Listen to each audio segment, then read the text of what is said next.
right, everybody. Welcome back to the Purple Podcast.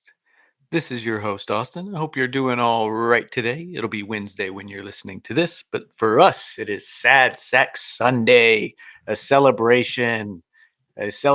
So you will have listened to Shawshank Redemption. If you haven't yet, go ahead and go do that because I think we knocked it out of the park. Griff, Mike, how we doing today, guys? Oh, I'm feeling, as we like to say, Dad, no pain. I'm feeling good today. We got to record on Thursday, right, for Shawshank, and we're That's already right. back in the booth, and we're doing something new today. We're kind of coming back to our roots, if you could say. So I'm feeling great, Aust. And what are those roots, Griff? What are you getting at there? What are you alluding to?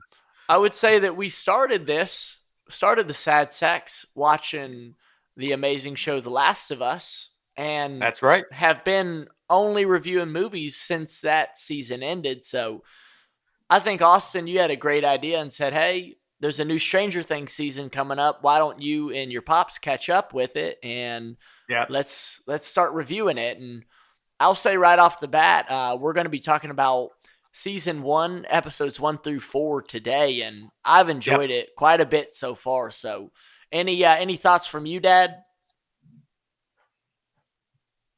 What? Yeah. Hey, he's already got people running through the house. He's beating.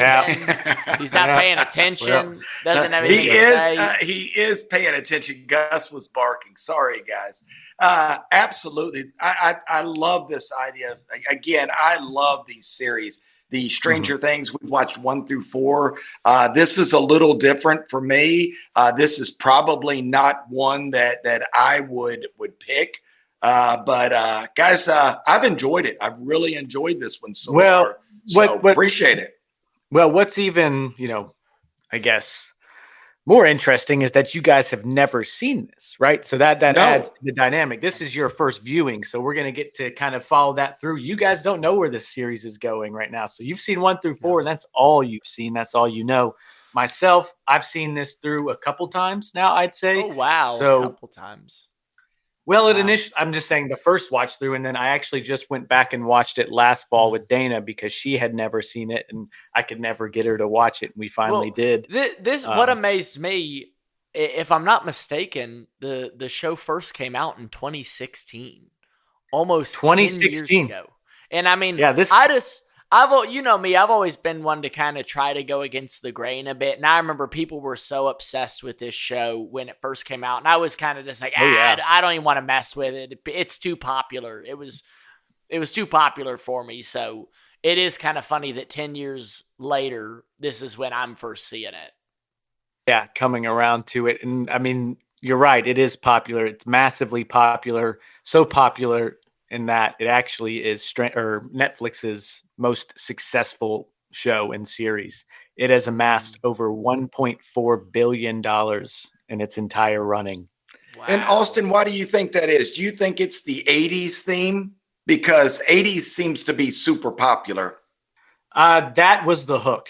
Certainly, that was the hook. It is for me. The first thing that I noticed when it came on, I said, okay, let's see what's going on with this. Is, hey, November the 6th. Of course, we know who that is. That fella down there. Yeah, that really drew me in. I'm like, oh my. And then it's 19 what? I think it's 1983. 83. That would have been exactly 14 years before I was born. I did notice that. I was like, that's my birthday. First thing you see the whole series. That's also Dana's dad's birthday. You share a birthday with Bob. Shout out Bob Bender. Yeah. Get up, Bob. And guys, 84, I graduated high school. So believe me, I know this time. So I was excited to see the Schwinn bikes, the rotary phones, all of the 80s items. Falcon. I thought that was great. That brought me back to being a kid. The costuming is great. I love seeing all the outfits, and of course the music playing. I think that it's really something. So, well, the Duffer Brothers, the guys who created this, did a lot of research and were inspired by that was the era they grew up. They were born in the 80s. So they really like those 80s movies. They added a grain to the film. So it's supposed to look like it's an 80s movie. They didn't just want to, recreate the feeling of it. They wanted to actually make it an 80s appearing film as well.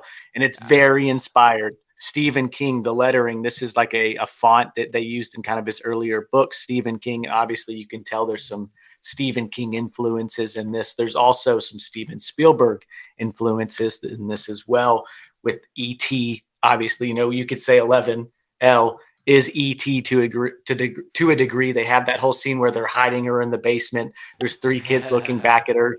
There's a scene with them riding on bikes. So you could say it's not only derivative, but in some circumstances, and this has been where you could take it in a negative way and say like, oh, this is like almost like frame by frame, exactly what it is. But it's really cool. And it effectively, obviously, creates that 80s feel, that vibe, and how those movies were made, how they looked, and has succeeded tremendously.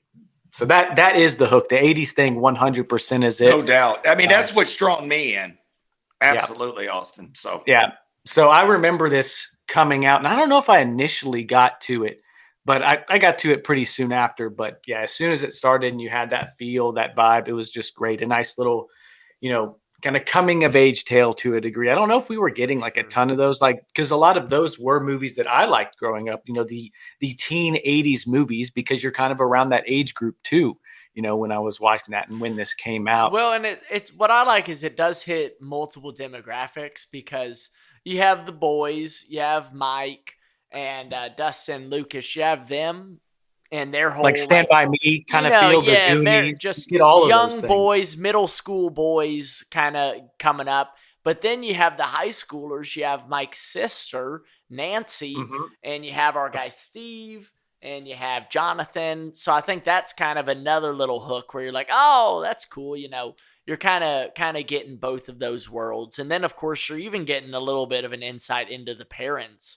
as well, particularly Will's mom, I would say. So yeah. And I think that the setting is really effective and cool. It's just like small town 80s. They initially, when writing this, were going to do something near the town that Jaws was shot. It was going to be called Montauk or something. It was going to be set there. And I think just the practicality of doing it when they went to go shoot, I think it was maybe cold there, perhaps. So they ended up shooting cold, but that was in like California.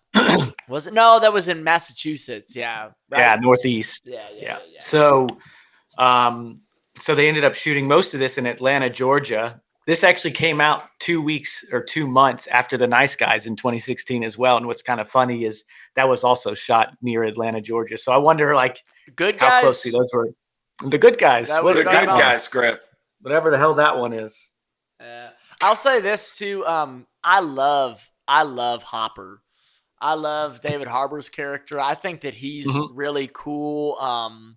They kind of play him out like in that first episode where he's waking up and they show him like drinking a beer while brushing his teeth, and he looks all he loves down. Slow morning. Yeah, and he walks in that morning and they're like, oh, decided to show up, all that silly stuff. But now we're getting more layers. We're getting the whole backstory of his daughter Sarah passed away. We're getting him kind of really trying to follow this lead, maybe listening a little bit more to Will's mom and saying, what the hell really did happen with that kid? Is this body that they found, is that really him? He's got a few layers there, and I've really enjoyed that. I'm sure that that's just kind of a peek at what's to come. You know what other father we know that lost a daughter named Sarah? Who's that, Dad? Joel Miller. The Last of Us. Joel Miller. Oh, wow. my. Sarah. Oh, my. I went blank. Sorry, guys. Shoot, I was just as blank. By the way, Dad, let's see a little bit of that fit right now. What you got on? You're decked head to toe. You're head to toe legit. He's a full kit wanker. Oh, there he is, man. He's got the full. Hey, guys, we're 1-0 right now. I need to roll with it while I can. It will come to a quick ending probably tomorrow night. So let me enjoy it while I can. All right. Hey guys, let me throw this in there as well. What kind of drew me in? Again, I love the 80s theme. Matthew Modine. Griffin, guys, you all know my movie, Vision Quest. Love that guy. Yeah. It's funny to see him with white hair. I mean, playing Dr. Brenner, the kind of lead lab. I mean, what the hell's that guy's deal? Is that guy? Yeah, what do you guys think of him right now? I'll say this, let's hear your opinion first, Dad. I'd love to hear it. Griff, there again, Austin, all I've seen is 1 through 4. Guessing. I mean, I'm going to be way off. I'm certain. Well, yeah, that's the fun. Honestly, this guy's like the mad scientist. It feels to me like, especially when you find out, or I'm assuming I'm right here, in that 11 is his daughter. Am I far? I mean, my guess that's would be what, that is that what they're spelling? Daughter. Yes. Yeah. I mean, that's what I feel. Sure, Dad, I'm sure she was created in some kind of lab, and he's dad to her.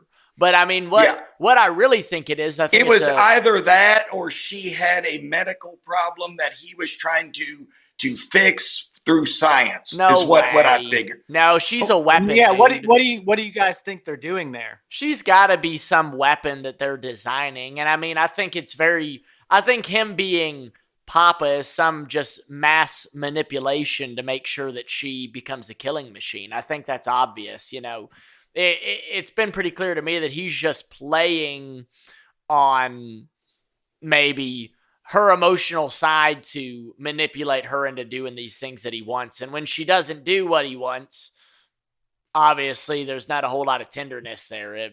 What were they doing? They were throwing her into a room, and that's when we see that she has this tremendous power to just kill people at a snap like that. And, she I think is going to do a lot bigger scale things as well. So, yeah, I don't know what old Modine's deal is going to be, old Brenner, but I do think he's definitely not the good guy that he was in Vision Quest. Let's put it. Oh no, he's not a good guy. I do like his performance though. It's very he has this he's real definitely doing a calculation about him, every little thing, and I thought that whole scene where 11 does kill those 2 orderly guys, and he comes in and says, "Incredible," and he grabs her by the face. It's so weird and it's really uncomfortable, but at the same time, it's that's the only affection she's getting. So it's just strange. He's an odd duck for sure.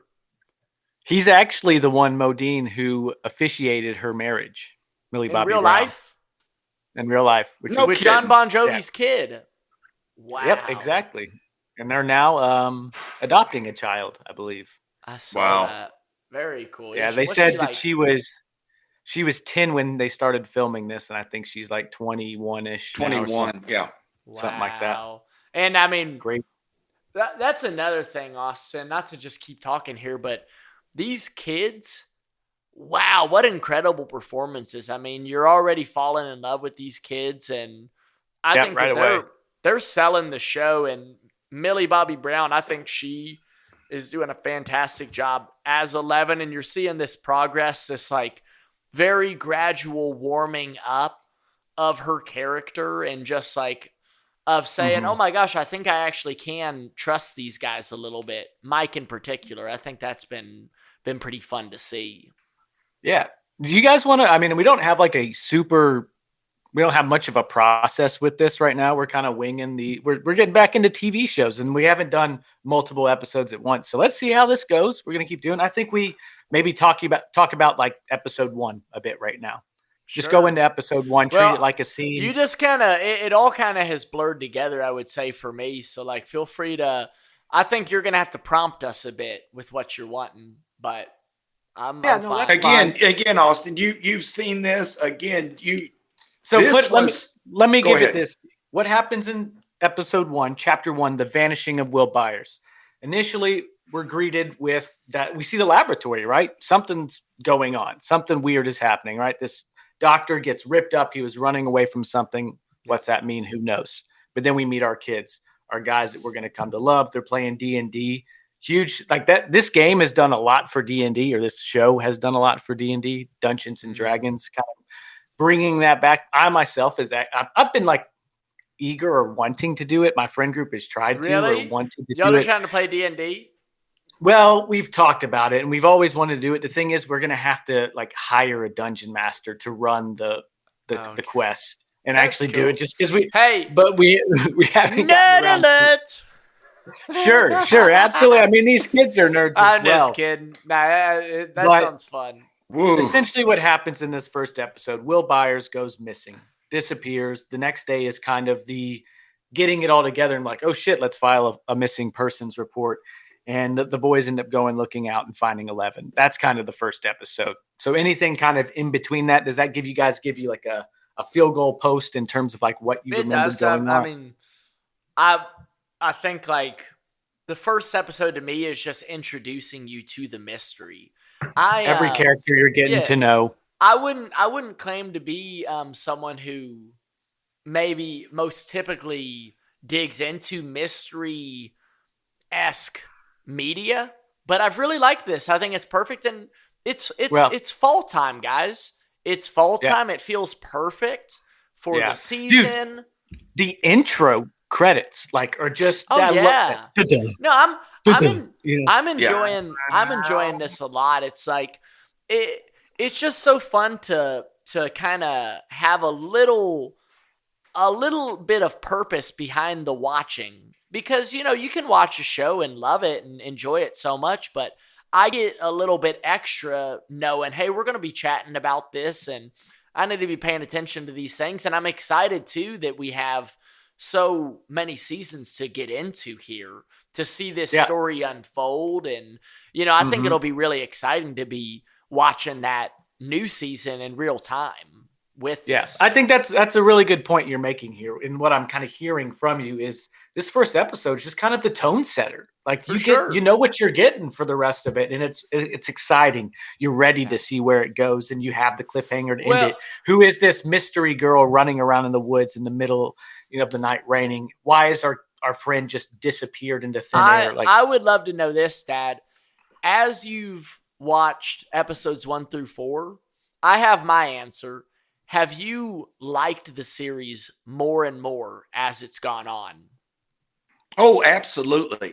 Guys, I'll say this, just like The Last of Us, the characters don't get too in love with them because as you see, I thought the cook was going to be somebody. I'm like, man, I like this guy. How about He is likable. Benny. Yeah, Benny. I'm like, oh man, he's a nice guy. And he meets 11 and, he's like, hey, what are you doing back there? And you're like, he's going to get really upset. Then he figures out, hey, this young lady is really hungry. He starts feeding her and you go, man, this is a good dude. So I started going, okay, I can relate to this guy. Boom. He's out. So kind of like The Last of Us, get ready for that because I feel like we're going to see a lot more of that in the series. And it's driving me crazy. My brain just doesn't, I'm having a tough time deciphering where Will is. It's like, what the hell is going on? Why can't we see him? Why are they not giving us anything? So like Winona Ryder, this character, I'm going kind of crazy too, sitting there and I'm getting kind of locked in on her. She's putting up the ABCs on the wall, trying to figure out, hey, tell me, she's got lights. She's got, so I understand and that. She's on to something, but no one it's really brilliant. I mean, give her credit. Well, it's brilliant. What about what I really liked? And I want to say this too. It was a pretty powerful scene, I think, when Hopper actually goes to the scene of the crime at Benny's Diner. And they say, hey, is this making you feel like a big city cop again? He said, well, I didn't know those people. I know that he was my friend. It was intense. But speaking of Joyce, Will's mom, I've really loved seeing how, and she's aware. She's like, I know I seem crazy. I know what you're thinking, but I know what I believe and I know what I'm seeing. This is real. And what about when Nancy goes to Jonathan, Will's older brother, Dad, and she says, I don't know. I saw something weird. I don't know what it is. It sounds, it's unbelievable. And he goes, is it a guy without a face? Without a face. Yes. The kind of just like moment she has with that, I was like, oh, we're the getting hair on somewhere your neck now. stands up. It's like, hey, we're finally getting somewhere. We're getting somewhere now. Well, I thought that whole kind of storyline of the photos that he has and having to develop them and seeing this monster appear in the corner was just really effective and cool. Just like this puzzle piece and this mystery just popping up. And it's like something that was right there in front of you. One of my questions was like, Jonathan, you're out here fucking creeping on these people, taking pictures, and you missed the only important thing to happen in the night. You didn't even know that shit happened. Jonathan's he's a weird cat, guys. I like he's Jonathan. just a weird cat. I like one of my other urges is how he runs. He runs sideways for some reason. Did you see that when he runs? Let me go with you, and he's running sideways. They're making it. They're making him just into the most awkward kind of character that he can be. I would say. I think it's all a way to it's endearing. Well, the Byers in way. You can tell the Byers family's a bit nutty, with that mom who's a bit nutty. Well, so they're effectively there's no doubt about it. What's their mom's name? Lonnie. Yeah. Lonnie. Yeah, Lonnie, he was Father of the Year, wasn't he? Hey, man. Boy, pitiful. Well, let me run through just chapter 2 here. Well, okay. That fine? I'm getting impatient. I'm getting antsy, Dad. I want to hear, you kind of already spilled the beans on this to me, Dad, but what do you think of our guy, Steve? Griffin, I'm leaning. I do not understand how he's the heartthrob of the show. I don't get it. There's nothing about him. I take it you guys have talked about this already? Oh, yes. Yeah. I kept telling Griffin, I said, how is he the heartthrob? Well, DJ, how do you say his name? Yeah, Joe. Artist. Dad. Joe, that's just what. Yeah. Duck. Goose. I mean, he's a goose, guys. This is great. Maybe they need to cast a young Nick Cage for him. I don't get that, man.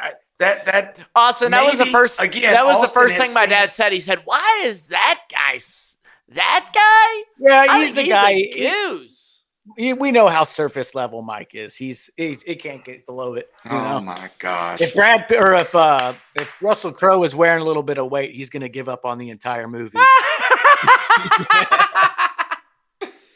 I mean, all right, guys. Let's say this. Gosh, does he look like he would be the heartthrob of the school? He looks like a duck, dude. No, I get what you're saying. Yeah, but, I mean, I don't mean to hog the mic here, but I just honestly. Well, who's his competition, Jonathan? I think you'd be picking Steve. Yeah. Well, and you know what? That guy hasn't showered in 3 weeks. Griffin said, and Griffin's already said how much he liked Hopper. I liked him a lot myself, but I think the one boy, Dustin, he reminds me of. Yeah. Is it Chunk? Yeah, sure. How you know? He's come on, bro. He's the cutest. He's a cute boy. I just when he smiles with those 2 teeth missing, it just. Captain Mazzaro or Mataraz, something like that. I like how he is so matter of fact too with 11, because Lucas is all like, "Oh God, she's so weird. Why are we Lucas messing is with her?" A little twerp, isn't he? Yeah, he kind of is. Yeah. Then Dustin's like, "Hey, let's just have her do this. She can do this." He's just he's so happy-go-lucky, and there's no doubt in his mind. He's like, "Oh, I saw her do this. She's great. She can help us out. She has superpowers. 11, pick this up." It's just It's so funny. I like his character a lot as well. Yeah. Let me do the rundown of chapter 2 real quick. The weirdo on Maple Street. All right. So picking up from after episode 1, you start immediately that same night back at the Wheelers with that ET scene that I mentioned, where they have Elle just hiding in their basement. This telekinetic, whatever she is. But there's development there too. You can tell with Mike and Elle, right? You guys felt that, right? Yeah. Just in terms of how they're looking at each other. Even later in episode 4. Exactly. Where it's further cemented when they're dressing her up to take her out in public. And he says, she looks pretty. He lets it slip. Good. Pretty good. Yeah. And you can tell it registers with Elle too, because then she goes looking in the mirror. It's a very sweet scene. It's one of the best scenes probably in these first 4 episodes in terms of just a heartfelt moment. Very, very like kind of touching because, you know, she has not seen or felt any love in that way. Right. You know, like, yeah, she's got that fake little blonde wig on. It's yeah, exactly. So you get back there. You also establish Eggos, which, yeah, we'll see more from Eggos here down the road as well. But that is a food that he gives Elle. They're just trying to feed her with whatever they fucking can in this basement. Get a little more kind of understanding of Will and Jonathan, the flashback. I think that scene with the clash, should I stay or should I go? That's really important to this season because you hear him singing that later on in the season when he's in the, you know, wherever the hell he is. And also in this, Joyce is furthering her descent, of course. She goes to the store, and I think there's a great scene where she's rambling off to her boss, right? She's like, I need a phone. I need a 2-week advance. And she's arguing. And some camels. Yeah. Well, after she's finally argued to get this 2-week advance, she's like, and a pack of camels, you know? And there's cigarettes for you. It's made its entrance into this series as well. Guys, have you ever smoked a Camel cigarette? Yeah, I have. They're I would say non-filtered Camels. No, I didn't do that. Horrible. Yeah. Yeah. And then the other last kind of big development of this episode is going over to Steve's house, having that party. And Nancy and you know, she chooses old Steve over her friend Barb, and she's come to regret that further down in the season. Barb paid the price, didn't she? She paid the price, the debt that all men pay. God, what about when she got ripped off of that ledge? She's like, ah! Whatever. Well, it's such a sad scene, and there became a development after this, like justice for Barb. Like people, like it became an online sensation because, you know, you feel so sorry for her just being a good friend to Nancy, being there when she didn't want to, and, you know, unfortunately is collateral damage in it. And it's just really sad, you know, like she can't play in the reindeer games either. She stabs her hand. She just doesn't have it. And it's not her. Well, so and it's so sad. You feel really bad for her. It was sad too when Nancy called the household and was like, so did Barb come home? And the mom's like, what? And it's oh no. So, yeah, kind of a little but bit then also there. Where did her car go? There's something bigger at play here, guys. Hey, well, obviously, I think that's what Hopper gets into as well. You know, just his descent as well. You know, we look at Joyce and her descent into madness with this happening. Hopper, who begins like, we don't have missing persons cases. He's really late to the game. You know, he shows up late to work. He doesn't immediately get on. He's like, tell Joyce to call me back later. And then he walks into his office and she's waiting there for him. Yeah. But as he gets further into this thing and something starts smelling fishier and fishier, you know, there's this person in Hopper and he gets invested, right? Oh, yeah. And that's where ultimately where we're left at the end of this, you know, this half season, as we'll say after episode 4, is Hopper going back to the laboratory with wire cutters because he's just discovered that the body of Will Byers is filled with stuffing. Hey, Dad, how freaked out were you when he got that little pocket knife out and was about to stab the body? Were you like, because you watch? Do you have to look away? How I am. You know how I am about knives. Do you have to look away? Much of that. Yeah, probably. But when he did, I said, it looks like it's rubber, is what I kept saying. It didn't look right. So when he did it, and then as Austin pointed out, when it's stuffing, you go, oh no. You know, can you imagine Joyce was right. Imagine being Hopper in that moment and going, yeah. Did you guys ever get an idea that maybe Joyce actually is imagining all of this and it's just an unreliable narrator situation? I did. Okay. I never did at all. I felt like she was right on. I mean, that might have been an intelligent way to analyze it, but I didn't. I was like, something's happening, and so Griffin, we're not intelligent. Is that what you're saying? I think you're immediately pretty supposed obviously to believe not. Will is still there, right? There's something more at play. It's not that Will just died or is gone somewhere. He didn't fall into the quarry, obviously. And who is pulling these strings? It certainly seems like something related to this Hawkins lab, but there's something else going on there. This girl that came out. And it's the silver fox. There's a really good scene in the third episode, the Holly Jolly one, is when Hopper, they finally do go into the lab, and he said, dude, just let me in for 10 minutes. I got a mom down my neck, the city calling, whatever the hell it is. Let me come in. Yeah. And then he just happens to be like, it was raining that night. Yeah. I don't know what it is they're up to, but they're lying. I thought that was really clever and effective. Yeah. That was great. What do y'all think about his two cops, like the two cops under him? I think they're half bozos. You like them? They are bozos, but they're funny. They're comedic. Man. They're comedic. Well, that's the thing.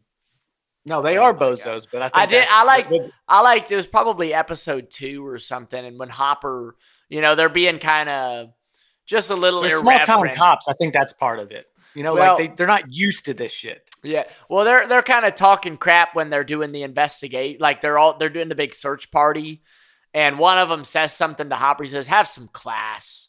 Kid's missing." I was like, "Ooh," stung him a little bit.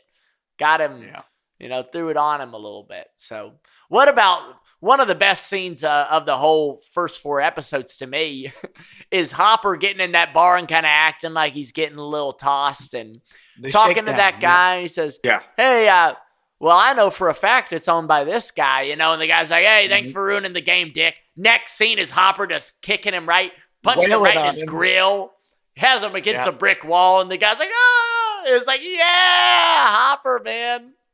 But there's also that car there in the background. There's that. Yeah, who's that? This looming presence, Hopper's not afraid, though. You got to say Hopper. Obviously he's not afraid not. The guy all. Is fucking bare bones. He's going into the place breaking in with wire cutters. Didn't tell anyone. He's a big cat too. It's a solo. I will say he's a pretty good sized dude. If you remember, that cat was in he was in Hellboy. If you all remember back in the day. No way. Yeah, he was in Hellboy. When was he in Hellboy? What are you talking about? He was in the 2018 Hellboy. I'm sitting here looking at. Maybe that's 19. I don't have my glasses on. Oh, I don't think we didn't see that one though. We only saw it with Ron Perlman. Yeah, this is the other one. He might have actually played Hellboy. He's a big dude? Do you guys have a favorite episode of the 4 so far?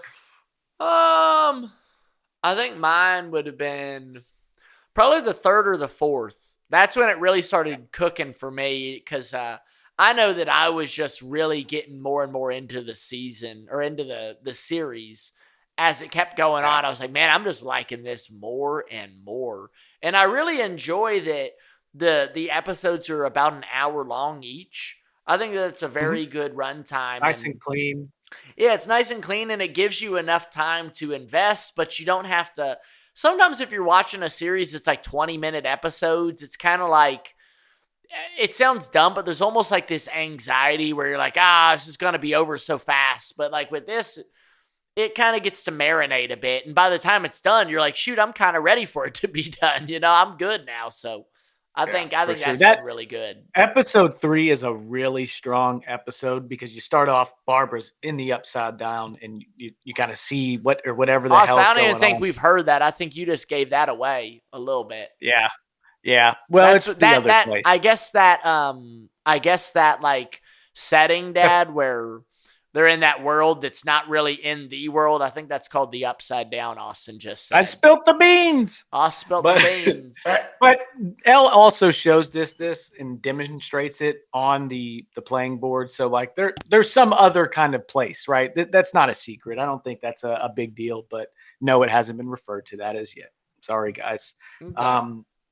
But also in that one, you get the final, what you're left with, and that's them finding that body and the boys rolling up to it. Heroes by Peter Gabriel playing real heavy scenes. Like, it's Will. It's really Will. And then Mike throws a fit on Elle, right? Because she's, led him to believe that he's still there somehow. There's a way to get to him. And that's where we pick up in chapter 4 as well, or like the body. Poor 11 just had to. He really lays it on thick, dude. Like, he was not happy. That dude was not happy, was he? There was when I was thinking of my favorite characters, I think Mike was one of my favorite characters through the first 4, but that part really hurt And I was like, man, I don't know if I can give it to him then, because it was like, that sucked. You know who he kind of looks like with this haircut? He looks like Butch's girlfriend in Pulp Fiction. Oh, gosh. That's funny. What was her name? The Blueberry Pancakes. What was her name? What the fuck was her name? Blueberry.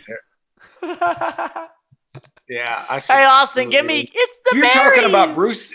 Fabian. It's the berries. Bruce Willis's girlfriend. Bruce Willis, Butch's girlfriend. Oh, that's too good. So that's one of the heavier parts. But I'll go with man, I really liked episode 2.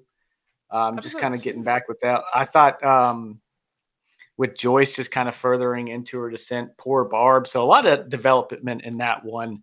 And you finally got the boys and Jonathan creeping. I don't know. That one felt pretty significant. Will calls home, the clash scene. Should I stay or should I go? I thought that was just good character building, kind of showing the brothers and how connected they were. I think it was just a pretty heavy one. But the 4th episode, then finally, like I said, they have this theory and Joyce is refusing to believe it. A really heavy scene when Jonathan is accepting his death and is like, and while you're out there talking to lights, we'll be burying him, that was it's just in the middle of town. Show's over. Yeah, and then he runs sideways down the fucking crosswalk again. Austin, I'm gonna have to watch it over just to see him run sideways. He runs sideways. The thing is, he wasn't even running. He's hunchback. He's like, kind of walks. He just walks with one shoulder forward. It's just goofy as can be. Oh my god! But Elle also stands up for the boys in that one. Making the bullies pee. That was good. Yeah, she freezes that guy up. That was good. Yeah, 11. She's cool, man. Well, let's do our. You go on. You go on. I was going to ask for a brief rundown of the 4th episode. Yeah, the 4th episode, that's what it is there. So it starts with Hopper kind of saying, hey, we found Will in the quarry, and Joyce not believing it. She kind of runs out on him. Mike's pissed, letting Elle hear it right then and there. They have the coroner scene where Joyce initially says, that's not my son. She asks about a birthmark. I think that's right. So it sets you on that kind of path. Nancy seeks out Jonathan in episode 4 about the picture. So that's kind of developing in this episode 4. Yeah, I'm going to pick episode 4 as my favorite because everything's in movement. It feels like prison. It keeps getting better. I'm telling you, as the episodes are going on, it's getting better and better.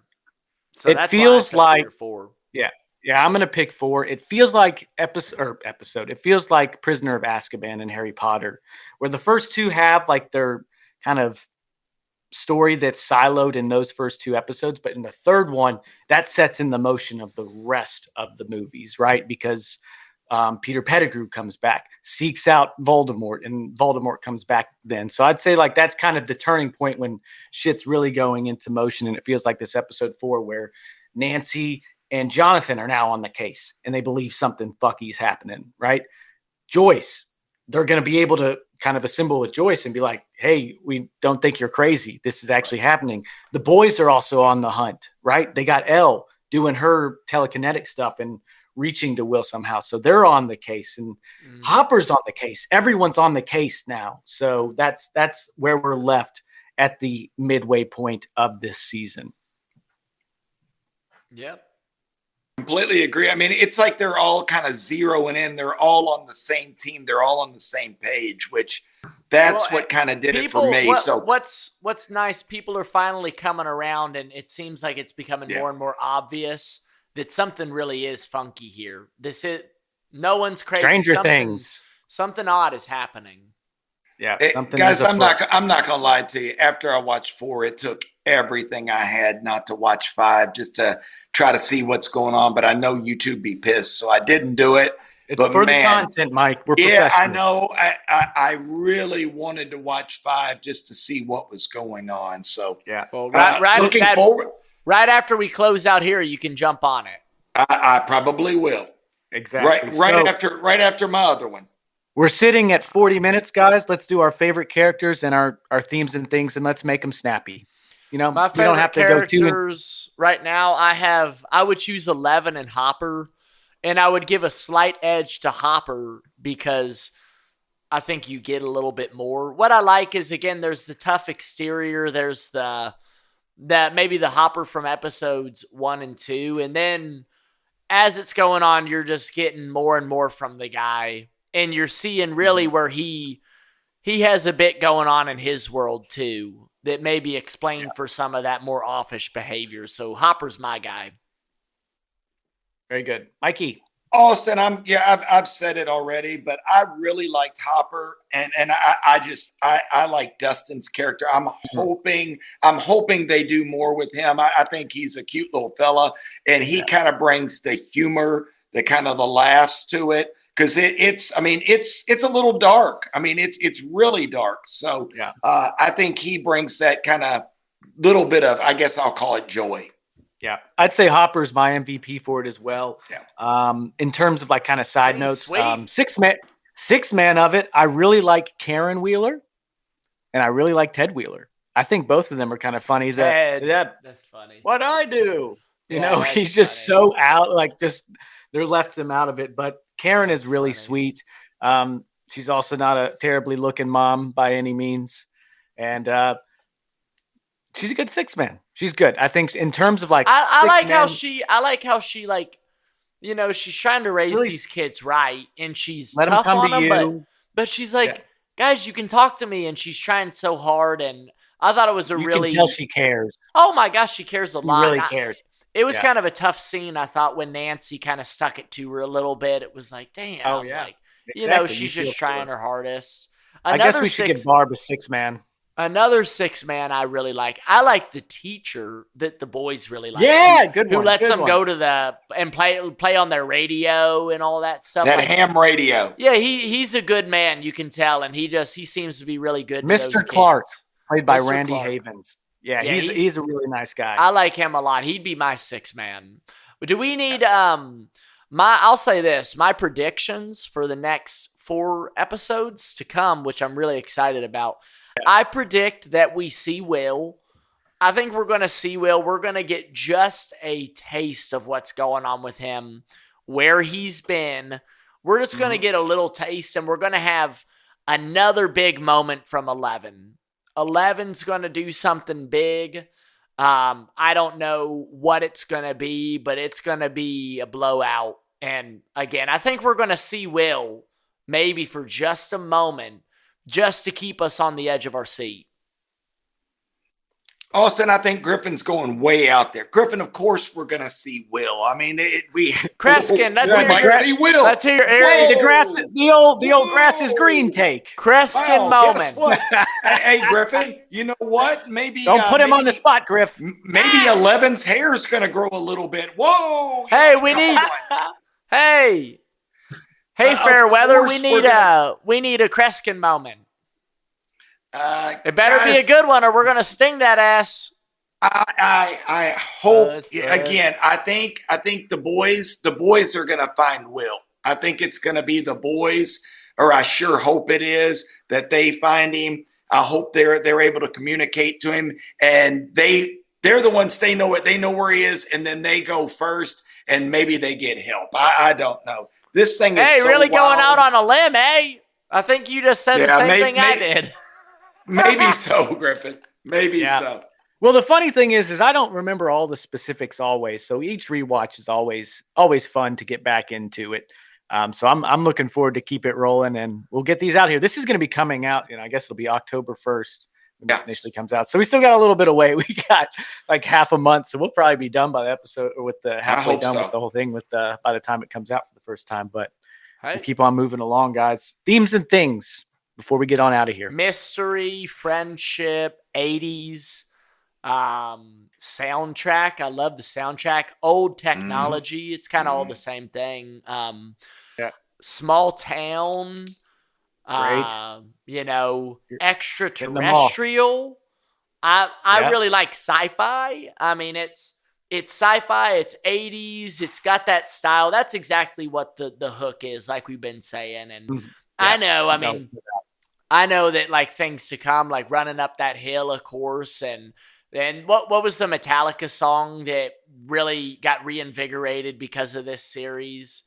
What was that one? I can't tell you. I think it's For Whom the Bell Tolls, which I think is really cool. Like, just the fact, I remember when it was happening, like, and I'm, I'll call it jumping ahead, but I know that those songs hit massive revitalizations, just were brought into the modern the cultural consciousness, which I think is super cool. The fact that a series like this has that power. And I mean, I remember seeing interviews from the guys in Metallica, from Kate Bush, just saying, I cannot believe what this series has done for my song, which that's pretty it shows you that it's pop culture relevance, and what it can do, just that in this hyper viral kind of society we live in, it can really do that kind of thing. Some other good songs we got White Rabbit, Jefferson Airplane, when our boy Benny does take it. I think that was a really good use of that song. I like when they jump into the pool finally, I'd drop the world. I'd stop the world and melt with you. You've seen awesome. The changes. I like too, Dad. So it felt very 80s, right? They have a little Foreigner going on too. When old Steve's trying to work on Nancy, they got that Foreigner playing. It was like, okay, I see. Oh, Steve. And like you said, Austin, the Clash too. And what he's become with his music career, it's really kind of blown up. That's true. But my themes and things, I got Dungeons and Dragons. Score, the synth eerie beat is great. That intro music rocks. 80s small town, as you mentioned.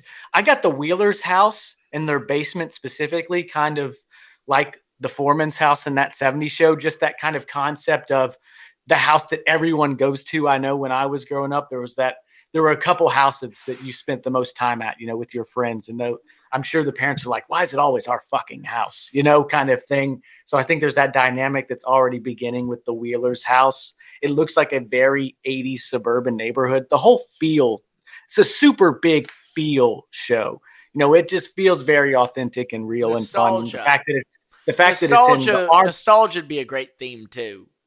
I mean, the fact it's in the armpit of our country, Indiana, just no one gives a shit. Small town Indiana. That's cool. Hawkins, Indiana. What are your themes, Dad? Stephen King, Spielberg, and I'm out.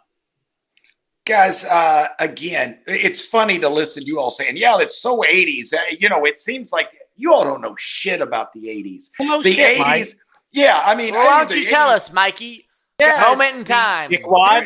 Hey, Dad, you going to tighten up again? Moment in time. I don't particularly have one for that. Oh, shush. Hey, guys, the 80s was so cool. That is why they make movies like this. That's why you see the Kate Bush, the Metallicas, and all that blown up. Guess what? It was great. It was awesome. It was the best of times. You hear that all the time. The 80s were fun. It was just you had a great time. You went to people's houses. You partied every Friday night. You went to somebody's house and you partied. It just was, hey, relax, have fun. It was just a great time, the 80s. So guys, when you say that, it is true, but I wish you knew, I wish you all kind of lived it to understand just how fun it was. You could stay out at night. Kids could ride their bike and play. Not like today where you got the crazy. We caught the tail end of that. We were bike kids still. We were until we could drive. I was talking about that with my guys yesterday, Austin. We were all just like, you know what? And we say it a lot, but I do think that we got right in that pocket where video games were huge. Video games, but still pretty newish. They were getting, but the capabilities were endless with the PS2. Mm-hmm. I mean, come on. And at the same time, we did have the, hey, let's go bike and let's run around the neighborhood and be silly and, play some basketball, throw a football or a baseball around. We did all of that stuff and, kind of a decent balance, but the thing is we as parents knew where you all were back in the 80s, our parents didn't have a clue, didn't care. What about the time we snuck out of your house? Right under your nose. That was probably a party that we had in the backyard. Father of the beer returns. Yeah. Let me wrap up here. Oh, shush. Guys, I had spooky, I had dark, and I had music. And mine spooky season was October 1st, guys. Toto. You all missed Toto. The dog? Toto played. I think it was. Oh, that was a bad one, Oz. Oh, that one hurt, Oz. What song did they play, Dad? I thought it was Africa. It was Africa. When they're doing flashcards. When they're doing flashcards. And Austin, I guess the Dungeons and Dragons was, oh my God. It was real popular, when I was probably a freshman or so in high school. That was, if you were doing that. You were a dungeon master, weren't you, Dad? Hell no. Didn't know anything about it. I made fun. Give me that booty. Master Fletcher. He's a butt pirate, isn't he? Look at him. Hey, we win tomorrow night. The last part. Wrap this thing up, Austin. I can't take much. What an idiot. I think I'll say this. Morning. It's a great day. This has been fun. I'm really glad that we're kind of branching out. We're still doing our movies, of course. But 14 episodes in, guys. We 14 episodes in, but we're on to another series, guys, and I think there's a lot of potential with this. And I've really enjoyed watching this, and I appreciate you kind of challenging us, Austin, and saying, hey, I need you guys to start watching Stranger Things so that we can discuss this last season. So big deal. I think we're on a good track, and let's just keep it rolling, boys. Yes, sir. Mike, you got anything to leave us with, or you all I'm all talked out. You too. Yeah, I'm done. Yeah. All right, Austin. Close us out. All buddy. right. We'll get on out of here. Stranger Things episodes 1 through 4. Whole lot of fun. Excited to see where it goes. Excited to experience this series with you. That's another thing that's really fun for me. I am the host of the Purple Podcast, and it does feel good, like I'm, hosting you on this experience, leading you through the viewing of this. So it's fun being able to share it with you. That's a lot of fun of these things. So looking forward to keeping it rolling. Like we said, we're going to have movies still rolling out at the same time. But other than that, guys, just keep living well. Live your life the best you can. And we'll be speaking to you soon. Alrighty. Bye-bye.